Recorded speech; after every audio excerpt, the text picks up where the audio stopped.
Este é o podcast Fora da Política Não Há Salvação. A versão em áudio do canal do YouTube Fora da Política Não Há Salvação, produzido por mim, o cientista político Cláudio Couto.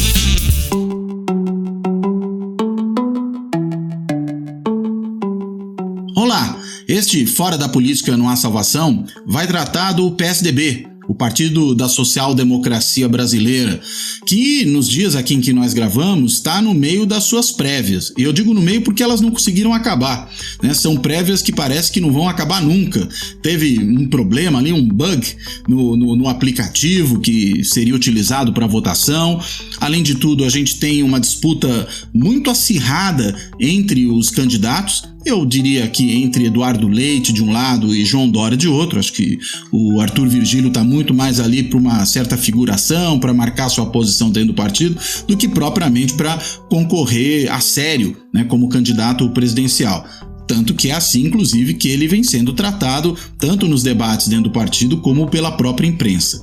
A questão é que essa temperatura das prévias, embora prévias sempre tendam a ter realmente, em qualquer partido, temperatura alta, talvez tenha subido demais, chegou quase ao ponto de fusão, eu diria. E aí a gente fica na dúvida, né? Vai sobrar alguma coisa do PSDB depois disso, né? Quem ganhar a prévia, né? Se for para eleição, e eu digo se for porque já tem até gente dizendo que o ganhador pode virar vice de outro, mas enfim, a gente vê. Mas enfim, quem ganhar, se concorrer na eleição, terá o apoio do resto do partido? Ocorre o risco de ser cristianizado, ou seja, abandonado pelos seus correligionários de partido. Lembrando sempre que essa expressão cristianização do candidato toma partida lá na história do Cristiano Machado, que foi candidato à presidência da República pelo PSD, antigo PSD, em 1950, mas o partido basicamente o abandonou para ir apoiar Getúlio Vargas, que inclusive acabou eleito na época. E aí, sempre que o candidato é abandonado pelo partido, a gente fala que ele foi cristianizado, em homenagem, podemos assim dizer, ao Cristiano Machado, que foi abandonado pelo caminho. E aí a dúvida é, será que isso pode também acontecer no PSDB ou o PSDB não corre esse risco? E, finalmente, que PSDB é esse? É o mesmo lá da fundação? É o mesmo do governo Fernando Henrique? É o mesmo da oposição aos governos petistas? Ou é um PSDB muito diferente que tem muitas vezes, inclusive, sua bancada votando junto com o governo Bolsonaro? Enfim, para tentar entender todas essas coisas, eu convidei uma colega que estuda o PSDB, tem uma tese de doutorado defendida no IESP da UERJ sobre o PSDB, que é a Soraya Marcelino Vieira. A Soraya, ela é cientista política, ela é professora do Departamento de Geografia e Políticas Públicas da Universidade Federal Fluminense. Além do departamento, ela atua na pós-graduação em Ciência Política da UF também, e é também professora do mestrado profissional em Administração Pública dessa mesma universidade, da Federal Fluminense. E dito tudo isso, eu passo a palavra para a Soraya, dou, claro, primeiro as boas-vindas, agradeço a presença dela aqui e começo perguntando, Soraya, vai sobrar alguma coisa do PSDB depois dessas prévias? O que você acha? Oi, Cláudio, uma honra estar aqui conversando contigo. Eu acho que a gente está num momento crucial para o partido. Eu acho que essas prévias, elas marcam um momento decisivo para o PSDB. Eu acho que a gente pode começar refletindo, né, da importância das prévias, né, e do caráter que as prévias poderiam ter e o que tem sido as prévias no PSDB. De maneira geral, as prévias seria algo muito positivo. Né? Eu acho que é algo que fortalece o partido internamente, é algo que transparece a democracia interna dos partidos, né? E é algo que seria muito importante a gente começar a adotar aqui no Brasil também. Né? A gente não tem essa tradição de prévia e fazendo um levantamento, né, eu tenho feito um levantamento ultimamente sobre democratização interna de partidos, né, nessa dimensão de escolha de candidatos, todos os partidos que eu observei até agora, eu observei vários partidos da América Latina, têm estado muito mal, né? A gente não tem muita transparência, principalmente nos documentos escritos sobre como são escolhidos os candidatos. Bom, a gente sabe que acabam sendo os caciques do partido que indicam, né, as candidaturas e que não existe muito debate interno com as bases e com os filiados. Então, a prévia seria um grande avanço em relação a isso, no sentido de maior democratização do partido, em sentido de dar mais transparência a essa escolha de candidatos e até para mobilizar as forças políticas do partido, né, que a prévia ela é anterior à eleição, então você conseguiria, de certa maneira, aí envolver os filiados do partido em todo o processo decisório, em todo o processo presidencial da escolha, né, do candidato antes da eleição. Então, geraria aí um círculo virtuoso, né, de escolhas, de participação, de envolvimento dos filiados. Mas o que a gente tem visto nas prévias do PSDB, né? As prévias do PSDB ocorrem no momento que o partido está muito fragilizado. O partido entrou na eleição de 2018 fraco, né, e saiu ainda mais fraco, né, tanto com relação aos resultados eleitorais. A gente vê que pela primeira vez o PSDB não despontou entre os 5 maiores candidatos em número de deputados, como com relação ao percentual de votos, né? Ele ficou como 4º colocado, mas ele não conseguiu 5% dos votos, né? Em 89, que foi quando Covas concorreu, e ele também tinha ficado em 4º lugar, foram quase 12% dos votos. Então, tem aí uma perda significativa desse partido que era, até então, um grande competidor político, né? Quem vinha disputando as presidências com o PT, principalmente a partir das eleições aí, dos anos 90 e nos anos 2000, e ele sai muito fraco depois do processo, depois de 2014, né, vamos dizer assim. 2014 foi uma eleição que o PSDB saiu ainda forte, porque a diferença de votos entre o Aécio e a Dilma foi pequena, né, 3 milhões de votos aproximadamente. Ele poderia 3%, ter... né? Foi até 3%. Uns 3% só, né? Exatamente, 3% dos votos. Então, isso é uma força, mas o que foi acontecendo depois, né,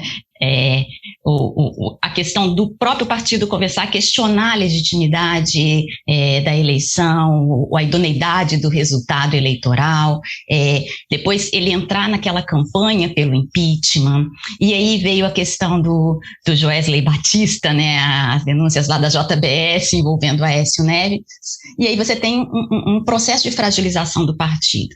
Lembrando, né, que o Aécio tinha se configurado como uma grande liderança do partido nesse período, e poderia ser o possível candidato do partido em 2018, mas todos esse contexto que foi acontecendo, mais essas denúncias relacionadas aí à JBS e tudo, fragilizaram o Aécio Neves, né, ele teve que se retirar da cena política, e aí a gente vem para um outro problema que os partidos políticos têm enfrentado de uma maneira geral, que é a construção de lideranças. Quem que são as lideranças dos partidos políticos, né? A gente tem lá os nomes históricos do PSDB, o Alckmin, o Serra, e aí no caso o Aécio que tinha despontado, mas não são lideranças de fato dentro do partido político. Por outro lado, né, essa ausência, né, essa saída do Aécio Neves, ela deixou o partido, por um lado, deixou órfão de líder, e por outro lado, acirrou as disputas que existiam dentro do partido, né? Todos os partidos têm vertentes, né? Tem divergências internas, mas o PSDB acabou tendo essas divergências acirradas, e as prévias acontecem justamente nesse contexto de acirramento das disputas internas, né? Os dois grandes polos, embora a gente tenha 3 candidatos, né, a gente vê que o Virgílio está um pouco mais tranquilo, tem participado menos da polarização. A polarização está entre o Leite e o Dória. Acho que o Virgílio, o que ele quer mesmo é aparecer nacionalmente dentro do partido e talvez até um pouco para fora, né? Acho que esse é o ganho dele aí, porque ele inclusive já foi da outra vez, né, também pré-candidato. Sim, esse é o ganho dele. Ele, na verdade, não tem feito essa disputa acirrada, né? A gente tem visto a disputa girando mesmo em torno do Dória e do Leite. O que está acontecendo, né, o que seria super saudável, é a disputa de planos, de ideia, de projeto, né? Isso é o que a gente esperaria de uma prévia. Mas o que está acontecendo são disputas pessoais, praticamente, entre esses dois candidatos. Então, tudo aquilo que costuma ficar no interior do partido, né, dentro das convenções, nos debates internos, saiu dos muros do partido e veio para o debate público, né? As divergências entre Dória e Leite, né, que a gente tem observado aí nos últimos dias, que está o tempo todo na mídia, não é difícil de encontrar no interior do partido, nos debates internos ao partido, né? Mas o que os partidos costumam fazer é se blindarem, e para que essas disputas não sejam exteriorizadas, né? Mais que por dentro, né, internamente, haja brigas e um tentando degladiar o outro, né? Externamente o partido tenta se mostrar coeso. Roupa suja se lava em casa, né? A velha ideia. Exatamente, né? Exatamente. Roupa suja se lava em casa. E é o que a gente historicamente tem visto com relação aos partidos, né? E o PSDB não conseguiu controlar essa disputa, e essa disputa saiu do partido e ganhou o debate público, está aí na mídia o tempo todo, né, o debate. Então, assim, em vez de a gente estar observando um debate de ideias, de propostas, de projetos, a gente está vendo uma disputa pessoal, né, entre os dois candidatos que são os candidatos mais competitivos nessas prévias. Agora, uma coisa que chama a atenção, não sei se você concorda com isso, você falou da disputa pessoal entre os dois. A minha leitura, não sei se você concorda com ela, é que a prévia quase que apareceu por uma imensa resistência no partido como um todo à postulação da candidatura presidencial pelo João Dória. Né? Parece que o João Dória, enfim, tem uma imensa resistência fora do partido, não é só fora do partido, acho que ele tem resistência, por exemplo, aqui na capital de São Paulo, tem resistência em um monte de lugares, né? Mas de qualquer maneira, tem essa resistência, tem um estilo muito agressivo. Eu me recordo de uma situação em que ele chamou aqui para o Palácio dos Bandeirantes vários líderes do PSDB, de outros estados, para um jantar, e de repente no meio do jantar ele informou que ele seria o novo presidente do partido, querendo passar por cima de todo mundo, e claro que isso não prosperou, muito pelo contrário, gerou ainda mais resistência a ele. Você percebe que neste caso, nesse momento pelo menos, essas prévias são muito uma forma de tentar bloquear a candidatura do Dória, mais do que propriamente uma disputa de projetos, ainda que pessoais, dentro do partido. A minha leitura, até para ser consistente do que eu acabei de falar, é que o Eduardo Leite, de alguma maneira, aproveitou para surfar nisso. Ele se projeta nacionalmente, era o governador do Rio Grande do Sul, pouco conhecido fora do estado. A gente sabe, historicamente, que é muito difícil no Rio Grande do Sul algum governador se reeleger ou mesmo eleger o sucessor, né, antes da época da reeleição. E aí, enfim, você enxerga dessa forma? As prévias são prévias anti-Dória, antes de mais nada? Eu acho que as prévias são um recado para o Dória, né, que o PSDB não é o partido do Dória. O PSDB é um partido que tem uma trajetória, que tem uma estrutura, que tem uma organização. Então, eu acho que é um recado para o Dória. Olha só, você não vai fazer aqui o que você deseja, né? A gente vai tentar se organizar e entre nós vamos decidir o que será feito com relação ao partido. O Dória tem esse perfil muito agressivo, muito proativo, né? Que, claro, por ser proativo, ele tem uma série de vantagens, uma série de coisas positivas, mas, por outro lado, quando a gente está falando em política, a gente está falando em negociação, né? Você está dentro de um partido político, você não é o único dentro do partido político, né? Existe toda uma estrutura partidária. E, como outros partidos, né, o PSDB tem várias lideranças históricas, várias lideranças que tem atuado já há muitos anos com ideias, né? E cada liderança ou cada grupo ali tem seu objetivo dentro do partido, não é alguém chegar e porque ele acha que tem mais capital político, vai pegar o partido para si e fazer do partido o que ele quer. Então, acho que as prévias foi um recado para o Dória.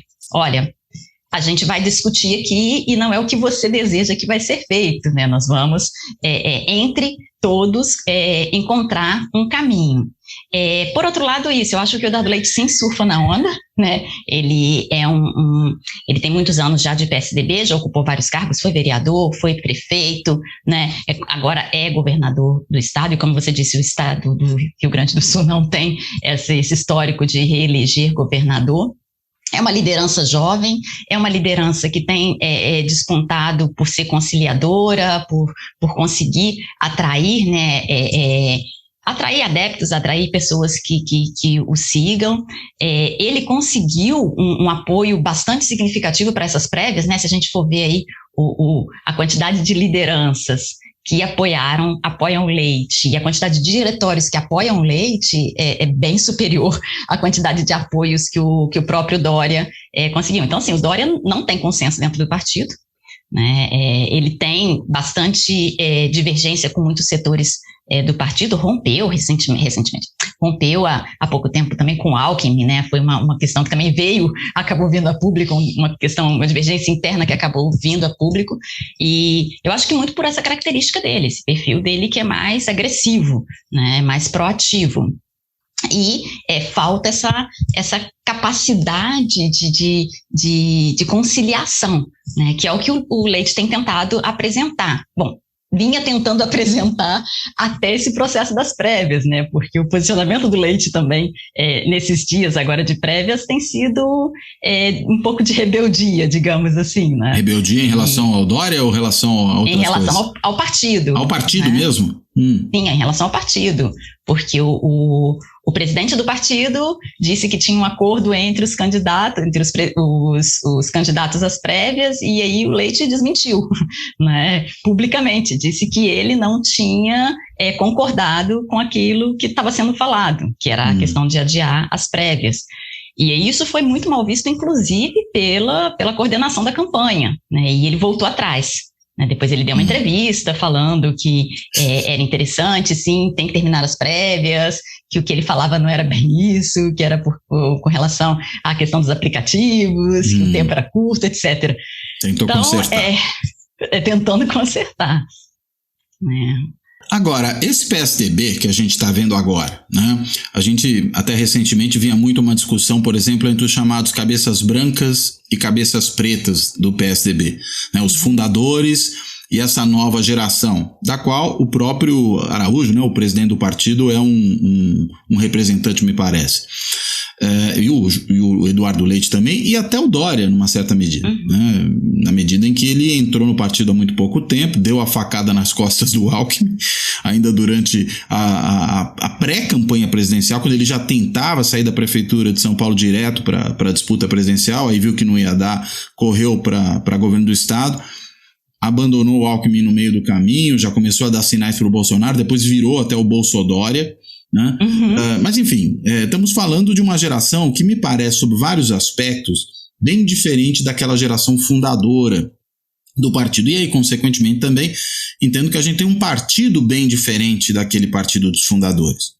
Ainda que a gente possa, digamos, apontar momentos aí mais antigos do PSDB, em que pode haver alguma inconsistência com relação àquela imagem de partido de centro-esquerda, social-democrata, que estava lá na discussão da fundação e até no nome do partido. Me lembro aqui do Fernando Henrique, por exemplo, num dado momento do governo Collor, arriscando sugerir que o partido podia apoiar o Collor, né? Ele foi brecado por outros, acho que até pelo Mário Covas, dentre outras figuras naquele momento. Como é que você compara isso que é o PSDB hoje com esse partido que surgiu lá na época da Constituinte, no final dos anos 80? O PSDB, como toda instituição, né, ele muda. É um partido e ele vai mudando. E as mudanças do PSDB, elas começaram a acontecer muito cedo, né? O PSDB da Constituinte não é o PSDB do governo Fernando Henrique Cardoso, por exemplo, né? Se a gente observa lá todas as pesquisas que tem com as votações nominais, né? O PSDB da Constituinte, ou proto-PSDB, se a gente pode dizer assim, né? Aqueles candidatos, aqueles legisladores que saíram e formaram o PSDB, eles votavam alinhados ao centro-esquerda, né? Eles estavam à esquerda do PMDB. Mas a gente vê que logo eles começam a fazer essa trajetória, né, de passar para o outro lado do espectro ideológico. Eles vão se aproximando do centro-direita. Então, o partido ele vai sofrendo uma série de mudanças, mas aí eu acho que tem a importância dessas figuras, né, dos cabeças brancas, de tentar trazer sempre o partido para o seu lugar inicial, né? A gente vê que o Franco Montoro, inclusive, lá no final do governo Fernando Henrique Cardoso, falava, não, a gente vai ser centro-esquerda, a gente vai ser social-democrata e tal. O partido sempre buscou essa identidade social-democrata. Bom, até o governo Fernando Henrique Cardoso, as eleições dos anos, no início dos anos 2000, né, 2002, 2006, buscava essa identidade social-democrata em todos os seus documentos. Se a gente olha assim, os planos de governo, né, os programas partidários, ele tenta trazer para si essa identidade social-democrata, mas, na verdade, ele sempre foi social-liberal, né? Se a gente vê lá o discurso do Covas, né, o choque de capitalismo do Covas, lá nos anos 80 ainda, né, já é pró-mercado. Então, o que a gente tem de fato, né, historicamente? Um partido que flerta com as políticas mais sociais, né, com as políticas mais progressistas no campo social, mas também com as políticas liberais no campo econômico. Esse partido, eu acho que ele ainda tinha esse vigor, né, com esse conflito aí com a social-democracia mais forte até o início dos anos 2000, mas isso a eleição de 2014 foi assim, eu acho que um corte, né, um diferencial, porque o Aécio já tem uma outra perspectiva, né, o Aécio já não não busca essa reflexão social-democrata, essa identidade social-democrata, né? O Aécio já é mais pró-mercado em todos os sentidos, e aí isso vai dando um novo tom do PSDB. E hoje a gente vê um partido que ele está com um pouco de dificuldade não, né? Tem bastante dificuldade de se posicionar no espectro ideológico. Porque é o muro que todo mundo sempre fala que o PSDB está sempre em cima do muro? Está em cima do muro, exatamente. Ele tentava ser centro-esquerda, né? Ele tentou ser centro-esquerda durante muitos anos, mas aí já a aliança com o antigo PFL, o DEM, né, já mostrou essa tendência de aproximação com a direita, com a centro-direita. O governo Fernando Henrique Cardoso teve uma série de políticas que podem ser consideradas de direita, especialmente no campo econômico, mas ele estava sempre tentando ali aquele lugar na esquerda. O eleitorado do PSDB é o eleitorado do centro-direita, né? Mas só que ele não conseguiu fidelizar esse eleitorado.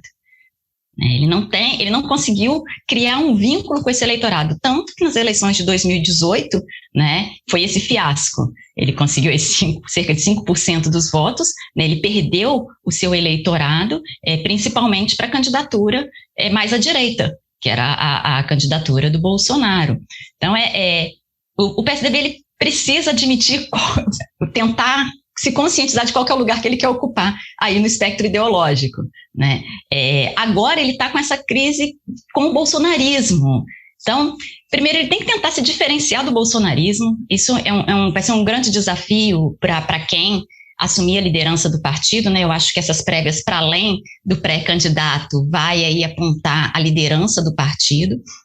Ele tem que assumir que ele não é bolsonarista. E aí, como que ele vai fazer isso? Sendo como você mesmo comentou lá atrás, né? Tem um índice de concordância altíssimo das votações dos deputados do PSDB com a plataforma bolsonarista. E isso, inclusive, depois que o PSDB manifestou-se como oposição, né? Que depois do discurso de 7 de setembro do Bolsonaro, o PSDB disse que realmente tinha rompido com o presidente e seria oposição.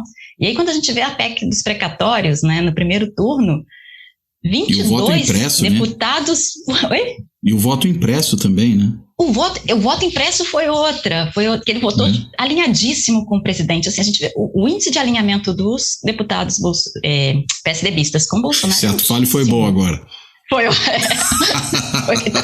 quase, né? Então, assim, o PSDB, ele precisa encontrar o seu lugar no espaço. E tem lugar para ele. Porque isso, o bolsonarismo, ele está lá na extrema-direita, está mais extremado.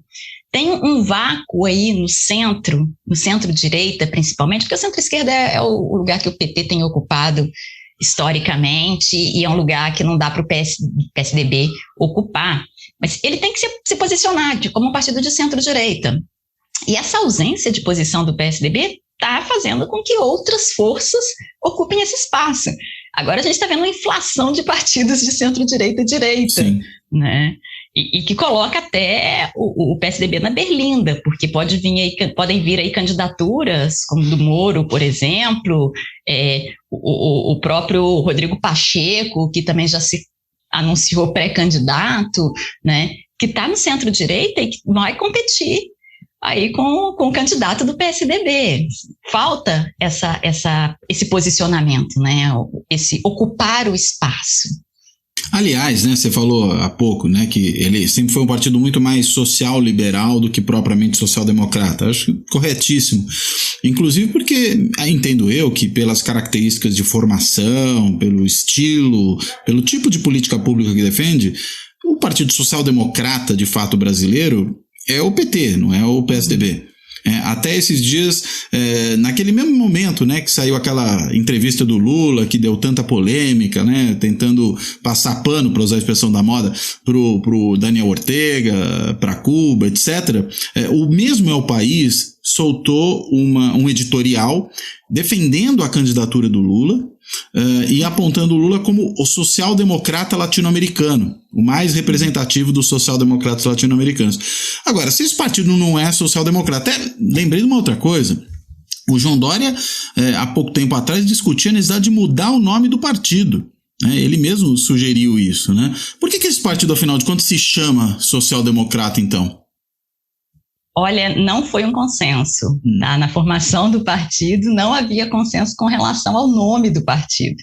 Então, haviam algumas possibilidades, né, algumas opções, e essa opção de social-democrata ela era defendida mesmo por esse grupo de cabeças brancas aí, o próprio Covas, o Fernando Henrique Cardoso, o Montoro, né, pessoas que conheciam a social-democracia e tinham contato com a social-democracia, né? Principalmente o Fernando Henrique Cardoso, que ele teve muito contato com Felipe González, né, na Espanha. Então, ele tinha esse ideário social-democrata como horizonte, mas existia uma divergência. Como o PSDB também foi formado por divergentes de diferentes partidos, a opção de social-democracia não era a única opção estabelecida no momento. Deixa eu só dar os nomes, né? As possibilidades de nome que tinha, né? Era Partido Popular Progressista, Partido da Renovação Democrática e Partido da Social-Democracia. Então, houve uma eleição para a escolha do nome do partido e, em segundo turno, o Partido da Social-Democracia venceu essa eleição. Então, não existia um consenso com relação ao nome do partido. E mesmo isso, né, onde que o partido vai se posicionar no espectro ideológico, né, como a gente já comentou aqui, ele vai ser centro-esquerda ou onde vai ficar, né? Ele sempre tentou buscar essa identidade de centro-esquerda, ou até os governos do Fernando Henrique Cardoso, e os planos de governo, se a gente observar, do Serra e do Alckmin, né, 2006 e 2010, né, a gente ainda vê essa tentativa de trazer a social-democracia, que de fato não é um consenso, e agora a gente vê nesse acirramento, nessa sugestão de mudança de nome, que a social-democracia já não é mais uma identidade, principalmente que os mais novos tenham dentro do partido, os cabeças pretas tenham dentro do partido. Não é um ponto consensual, hein? Que interessante. Talvez adotem um daqueles nomes perdidos lá do começo, né? Podiam eventualmente retomar isso. Lá atrás, né? Sim, e acho que você colocou uma coisa interessante, quer dizer, primeiro eu vou falar de uma outra coisa, eu ia falar da candidatura do Moro e o quanto ela atrapalha o PSDB, mas acho que tem um outro ponto interessante, né? Lá no comecinho você mencionou que durante a Constituinte o PSDB tinha posições muito próximas dos partidos de esquerda, né, na Câmara, na Assembleia Constituinte, melhor dizendo, né? Eu lembro até que tinha um grupo dentro do MDB ou do PMDB, já ainda na época, né, foi MDB, virou PMDB, agora voltou a ser MDB, que era o MUP, Movimento da Unidade Progressista. Acho que boa parte desse grupo depois entrou no PSDB, né? Foi importante, que era um grupo, digamos, bem à esquerda ali dentro. Também lembro que o Mário Covas, quando foi o relator da Comissão de Sistematização, no começo do processo, ele produziu um texto constitucional, um pré-texto, né, constitucional, que ficou muito à esquerda. O que explica, inclusive, o surgimento depois do Centrão, porque esse texto da Comissão de Sistematização, o Covas, ao nomear os relatores das sub-relatorias, indicou basicamente gente mais à esquerda no próprio MDB, porque era líder do PMDB, agora estou me lembrando do detalhe, né? E o PMDB tinha uma maioria ali de 54% na Assembleia Constituinte, né? E ele foi indicando gente mais à esquerda dentro do partido. Aí saiu aquele texto também mais à esquerda, houve uma reação conservadora, digamos assim, dentro da Assembleia, e essa reação conservadora, o grupo que se formou para isso, se autodenominou na época Centrão, virou também base de apoio de Sarney, daí que Centrão virou sinônimo dessas bases de apoio de qualquer governo, mas ele nasce, é interessante isso, em boa medida, em reação a uma orientação mais social-democrata ou mais à esquerda, que uma das principais heranças, o primeiro candidato presidencial, teve durante a Constituinte, né? E depois a coisa vai para o outro lado.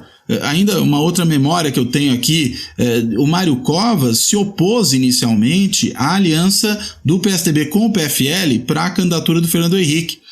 Quando finalmente essa aliança saiu, ele falou, olha, então eu me curvo à posição do partido e até vou firmar a aliança também aqui no estado de São Paulo. Ele foi eleito governador também ali naquela leva do Real, em 94, e aí acabou, enfim, também tendo uma aliança com o PFL aqui, mas tem de fato, né, uma origem, algumas lideranças que tentam imprimir esse perfil mais à esquerda, talvez até por isso, né, esse tenha sido o nome que prevaleceu no começo. Agora, você aponta na sua tese uma coisa que eu achei muito interessante, até porque converge muito com a tese que eu fiz um pouco tempo antes sobre o PT, né, quando vai para o governo, né, que o PSDB, quando entra no governo Fernando Henrique, ele começa uma orientação para a direita.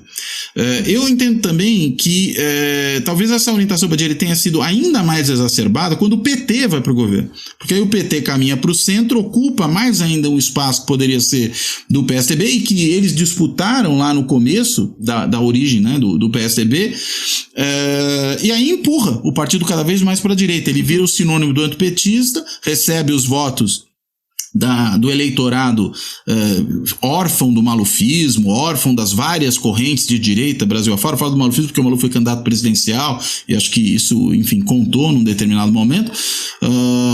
E aí, vamos dizer, acho que foi definitivamente para esse lado. Daí talvez essas lideranças, até o Aécio, né, que você mencionou, que nunca teve uma identidade social-democrata. Ouvi esses dias alguém falando, não, o Aécio é centrão, ele quer transformar o PSDB num partido do centrão. Enfim, como é que você vê essa... O Aécio é mesmo centrão? Sempre foi? Porque, inclusive, nos governos do PT, quando ele era governador de Minas, ele era uma das lideranças tucanas com a melhor relação com os governos petistas, né? E depois o jogo vira. Eu acho que tem uma questão aí de partidos políticos, né, que a gente vem observando. Eu acho que o próprio Michels já chamava atenção lá para a lei de ferro das oligarquias, que o partido, quando ele chega no governo, ele muda no espectro ideológico. E isso aí aconteceu com todos os partidos social-democratas, inclusive da Europa, os que chegaram ao poder depois dos anos 80. Né? A necessidade de fazer alianças, né, faz com que o partido acabe indo mais para o centro.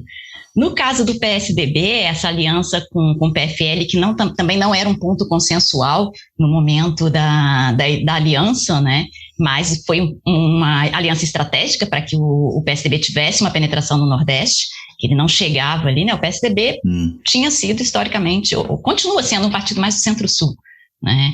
Consegue mais votos aqui no Centro-Sul. Se a gente olha um mapa de votações do PSDB em todas as eleições, né? Norte e Nordeste, ele não chega muito. Então, essa aliança que foi feita com o PFL e que gerou uma série de debates internos no partido, leva o partido leva o partido mais para a direita, né? Um partido que até então se considerava centro-esquerda, ele vai para a direita, e a partir daí, se a gente começa a observar, né, a votação dos deputados do PSDB, comparando com votação de deputados do PMDB, MDB, que vai mudando de nome também, e do PT, e o DEM, né, no caso, ele vai se alinhando muito mais ao DEM.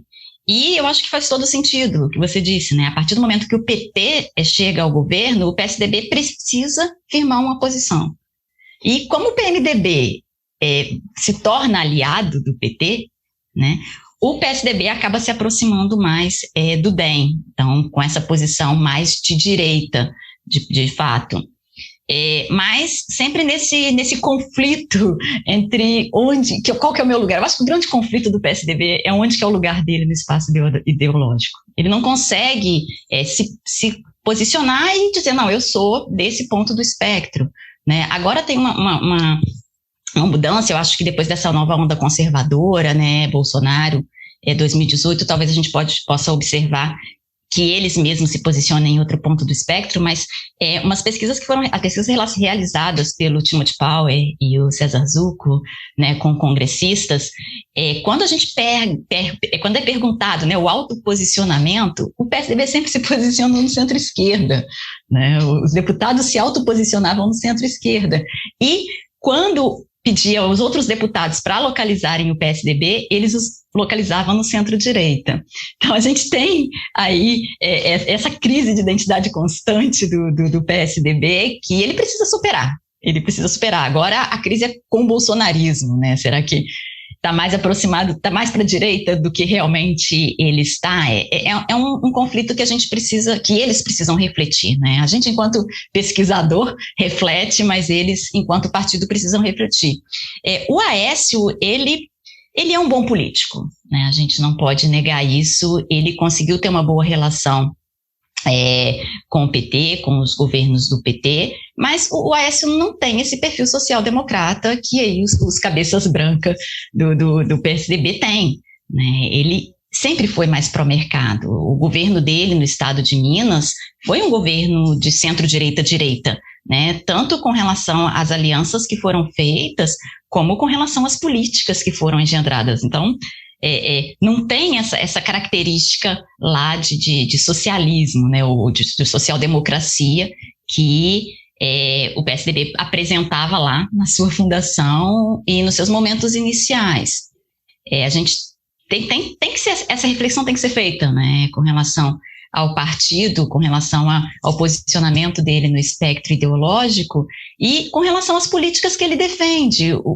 Essa falta de identidade acaba comprometendo o programa do partido, né? Qual que é o programa que o PSDB tem hoje? Qual que é o projeto de país que o PSDB tem hoje?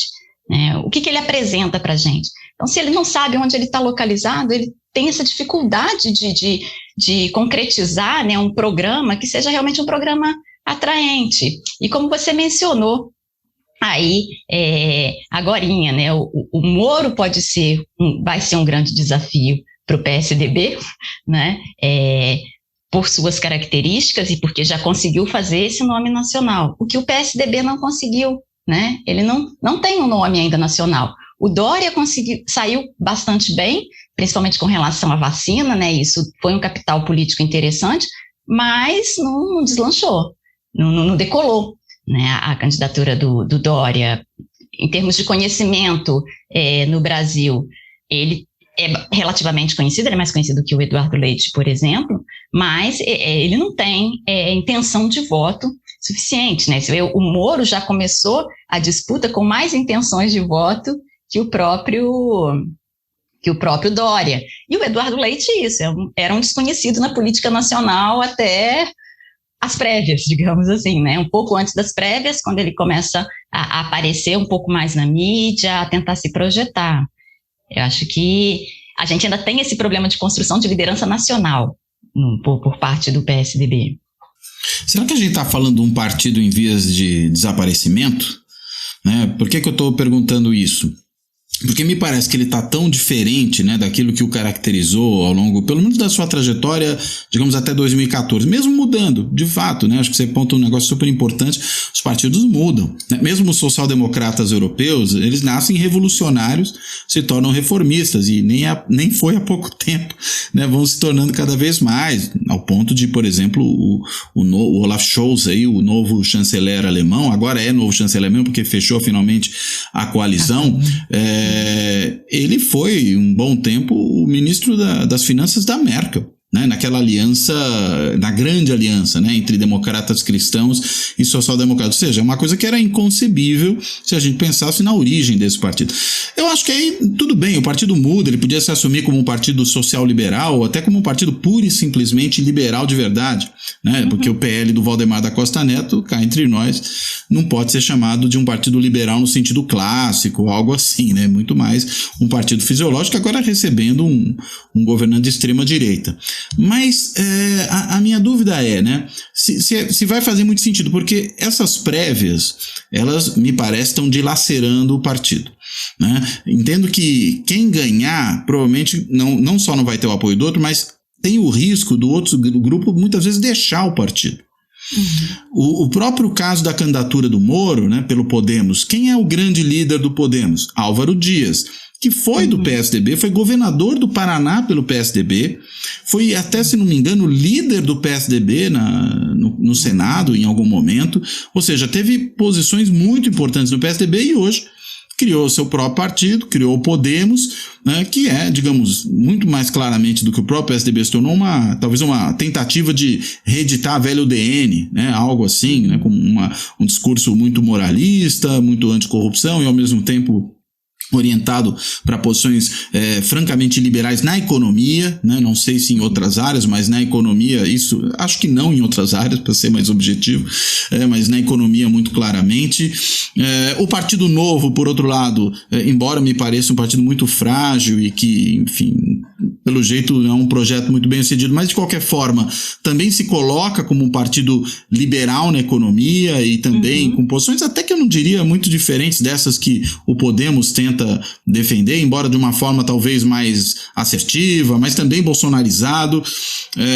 Se é para aderir a governos, o PMDB faz isso muito melhor. O PSD do Kassab faz isso com maestria, né? Ou seja, eu acho que, enfim, a minha dúvida, e essa na verdade é a pergunta para eu deixar um pouco mais clara, não é só qual é o lugar do PSDB, digamos, no cenário programático. Acho que esse é um ponto, né? E acho que, enfim, você colocou muito bem e é parte do problema. Mas a minha ideia é, vai ter lugar para esse partido do ponto de vista competitivo, né, no sistema partidário brasileiro? Será que ele tem algo a oferecer que os outros não oferecem melhor do que ele? E aí o meu questionamento em relação a essa viabilidade, sobretudo se houver uma defecção em massa, dependendo do resultado das prévias, né? Olha, Cláudia, esse é um ponto muito importante. Eu acho que é um ponto que o partido deve estar refletindo nesse momento, que as prévias podem ter surtido o efeito contrário ao que eles esperavam, né? Em geral, as prévias servem para unir o partido, né? E que vai ter uma adesão de todos os grupos a quem sair candidato, etc. E o que está acontecendo no PSDB, né? O que tem sido demonstrado é que está fragilizando o partido, né? Existe o risco real do candidato perdedor não aceitar o resultado das prévias. E esse não aceitar o resultado das prévias vai desde uma tentativa de judicialização, né, questionando o resultado das prévias, até uma debandada de fato do partido. Ou, pior, talvez, né, ficarem no partido e não apoiarem o candidato do partido. Porque foi o que aconteceu nas eleições de 2018. Vamos fazer que nem o Aécio em 2014 em relação à eleição geral, né? Não aceita o resultado. Não aceita. Se eu não ganhei, não está certo o resultado, né? E o que aconteceu em 2018, né? Antes do segundo turno ainda, a gente já observava uma debandada de tucanos deixando a candidatura do Alckmin, até uma reclamação que ele tem, né, que ele falou que faltou envolvimento dos tucanos, de lideranças tucanas em sua candidatura, e isso ficou muito mais claro no segundo turno, quando, inclusive, Eduardo Leite e o João Dória apoiaram Bolsonaro, né, como você mencionou aí, virou o Bolsodória em São Paulo. Tem esse risco, né, eu acho que tem sido uma tentativa de dar uma perspectiva de unidade, ou de mostrar um partido mais coeso, um partido mais democrático, né? Um partido unido com as prévias, e o resultado tem sido diferente do que pode ter sido esperado. A interpretação que eu faço das prévias é essa, né, que foi essa tentativa de primeiro mandar um recado para o Dória e depois mandar um recado para a sociedade de que, olha, é um partido democrático, é um partido unido, é um partido coeso. E aí, a eleição de 2022 vai ser crucial para o que será o PSDB depois disso, né? Se a gente tem essa debandada de lideranças, né, seja entrando em outros partidos de momento, ou seja, um pouco mais para frente, formando novos partidos, o partido que já é frágil, já está fragilizado, já está mais fraco, e se enfraquece ainda mais, né? A gente vê quantos prefeitos que o PSDB tem feito ultimamente, a última eleição fez menos prefeitos, né? Tem vindo fazendo menos prefeitos nas últimas eleições, né? Deputados federais, o PSDB foi a 9ª força na Câmara nas eleições, né? Elegeu praticamente quase a metade do que elegeu na eleição anterior, né? Elegeu 54, se eu não me engano, em 2018 e 29 em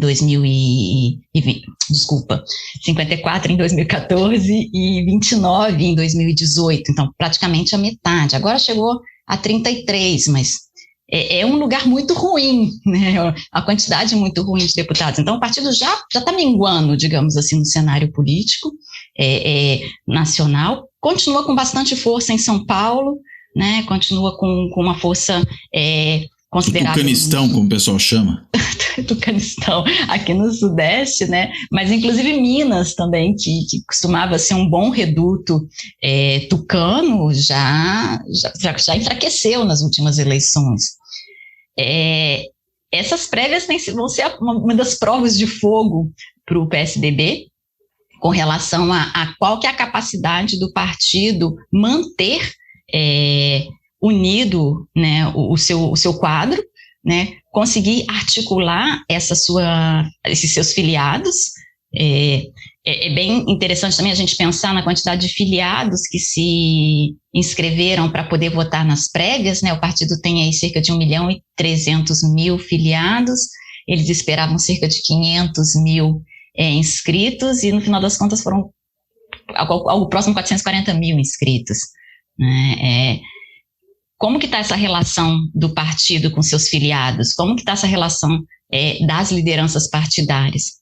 O que a gente tem visto nos últimos dias é que a relação é tensa entre as lideranças partidárias, né? E realmente essas prévias, elas podem ser um ponto de inflexão aí na trajetória do partido em relação a apoios dentro do próprio partido. E aí é complicado a gente pensar, se eles não conseguem se unir e se apoiar internamente, como que eles vão conseguir, de repente, fazer uma coalizão para poder disputar a presidência da República. E principalmente nesse contexto, né, que você vinha falando aí de outros partidos de centro-direita e de direita que vêm despontando e que vêm com nomes. Eu acho que essa questão da liderança é muito importante, né? O nome, quem é a pessoa, né? O Moro tem um nome que é conhecido nacionalmente, né? Tem com todas as controvérsias cacife, que pode... né?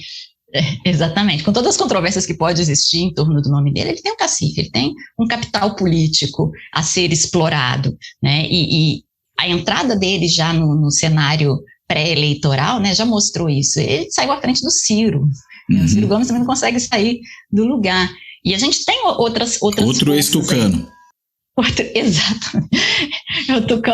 O tucanato é um ninho, né, de pessoas que voam.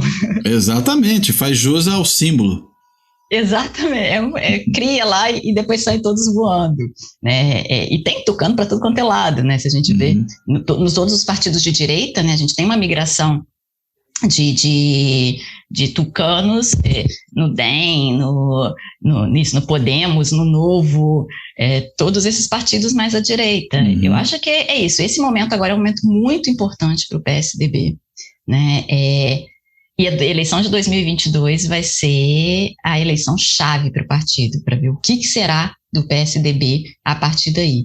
2018 sinalizou a fragilidade do partido e sinalizou que o partido precisava encontrar o seu caminho, né? E 2022 não vai ser diferente, não. Vai ser até mais sério, né? Acho que vai ser mais emblemático em termos do que pode vir a ser o PSDB. O que a gente viu nas últimas eleições, isso 2018 e 2020, né, nas eleições municipais, é um enfraquecimento. Você vê a possibilidade deles embarcarem na candidatura do Moro, né, como um substituto da sua, eventualmente com um candidato a vice, algo do tipo? Você enxerga isso como possível? Lembrando que em São Paulo o Dória, inclusive, deu ao Moro uma comenda estadual em homenagem aos seus trabalhos e tudo mais, antes, né, da declaração da suspeição dele pelo Supremo Tribunal Federal. Mas, enfim, há uma certa afinidade aí. Você enxerga isso como viável ou você acha que o partido não aceita ser visto de ninguém pela sua trajetória? Eu acho pouco provável. Eu acredito que teria aí uma dificuldade muito grande deles aceitarem sair como vice, né? Tem essa afinidade com o Moro, como você apontava, mas eu não acredito que os caciques do partido vão querer entrar como vice numa chapa, não. O partido tem história demais, né, para fazer isso. Governou o país, etc. Não, é compreensível, né? É difícil, né, para um partido, sobretudo com essa trajetória, se colocar num determinado momento como coadjuvante, né? Acho que é muito complicado para ele. Muito bem. Soraya, quero te agradecer muitíssimo e pergunto se você tem mais algum ponto, se quiser fazer um fechamento ou lembrar de algum ponto que a gente possa ter esquecido aqui, que seria interessante abordar ainda sobre o PSDB? Acho que a gente tocou nos pontos fundamentais, né, principalmente dentro desse contexto que a gente está vivendo. Eu acho que chamar um pouco mais atenção para essa falta de liderança no partido, para essa superexposição da fragmentação do partido que as prévias têm apontado, e para a falta de um projeto do partido, né? Um projeto de país, um programa consistente de governo. Os partidos têm acabado ficando muito em torno de lideranças, né? E falta essa construção mais coletiva, né, em termos do partido, visando aí a sobrevivência do partido, até uma questão de sobrevivência, né, que se eles continuam nesse fraticínio interno, como que ele vai sobreviver no ambiente competitivo que é o ambiente político, principalmente nesse contexto de uma série de partidos identificados com a direita, com a centro-direita, que tem as políticas econômicas liberais como norte, né? Está competindo com todos eles, então eles precisam lavar roupa suja dentro de casa, conseguir chegar num acordo para que eles possam competir externamente. Quem tem correligionários assim, né, não precisa de adversários, a gente poderia dizer, né, porque a destruição interna é imensa, ainda mais para um partido, vamos dizer, que não tem uma característica como tem a do bolsonarismo, que fosse um partido populista, né, um partido que, digamos, mobiliza as pessoas até pela raiva, né, que eu acho que é um caso muito do bolsonarismo. O PSDB, a rigor, sempre buscou o seu eleitorado em outro lugar, não que não possa ter havido raiva em vários momentos, acho que houve, mas para ser raivoso tem gente que é melhor, né? Tem gente que tem mais. Não, ele tinha conseguido capitanear esse antipetismo, né? Sim, exato. Nas últimas eleições, e ele perdeu essa capacidade justamente por ele não ter esse perfil populista e de instigar raiva, o ódio, etc. Outros partidos estão sendo melhor sucedidos nisso, outros candidatos são melhor sucedidos nisso. Eles têm que encontrar onde eles conseguem se destacar, né? Qual o lugar do PSDB no campo político. Muito bem.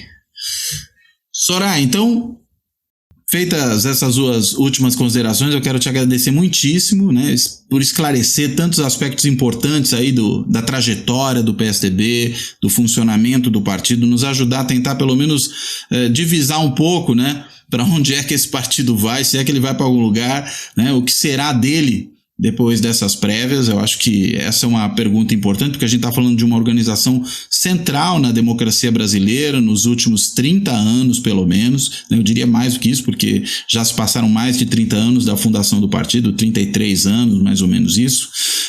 E, claro, né, um partido que se digladia dessa forma, né, que se dilacera internamente dessa maneira, tendo já governado o país, tendo sido um contraponto importante na oposição, tendo tido tantas das suas lideranças com um papel fundamental no processo de transição para a democracia, no Brasil, né? Se ver uma situação de tamanho engalfinhamento interno é uma coisa realmente preocupante para quem pensa no sistema partidário como um todo, né?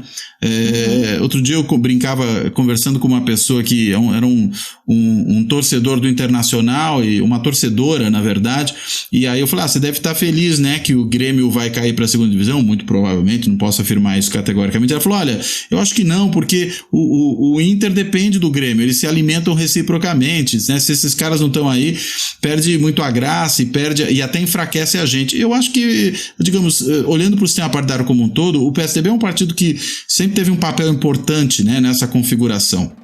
E aí, essa situação de fragilização e de pulverização é realmente algo ruim, eu diria, para a qualidade geral do sistema partidário brasileiro. Claro, ele pode ser eventualmente substituído por outro, mas não me parece que haja, nesse momento, qualquer partido que consiga desempenhar o papel que o PSDB desempenhou pelo menos até 2014. Né? Acho que eu não vejo, sinceramente, outro partido que esteja fazendo esse papel. Acho que há um vácuo desse ponto de vista na política brasileira. Enfim. Bem, dito isso então, reitero agradecimentos, Soraya, e fecho aqui agradecendo, como eu sempre faço, e hoje tem uma lembrança nova, né? Mas agradecendo o que eu sempre faço a quem nos assiste no canal do YouTube, a quem ouve o canal também nos podcasts das várias plataformas, quem segue o blog do Fora da Política na Salvação na Carta Capital, toda semana praticamente tem um texto novo lá, e lembrando que agora o Fora da Política na Salvação entrou no Clube dos Canais do YouTube, né? E quem quiser apoiar o canal pode ingressar, pode eventualmente se associar lá ao Clube dos Canais e ajudar a fortalecimento, a melhoria do canal e a sua própria sobrevivência. Já que a gente está falando aqui de sobrevivência de partido, pensamos também na sobrevivência do canal. Bem, então, dito isso tudo, eu encerro por aqui. Até a próxima.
Fora da Política não há salvação. Um podcast para discutir política. Também disponível no canal do YouTube.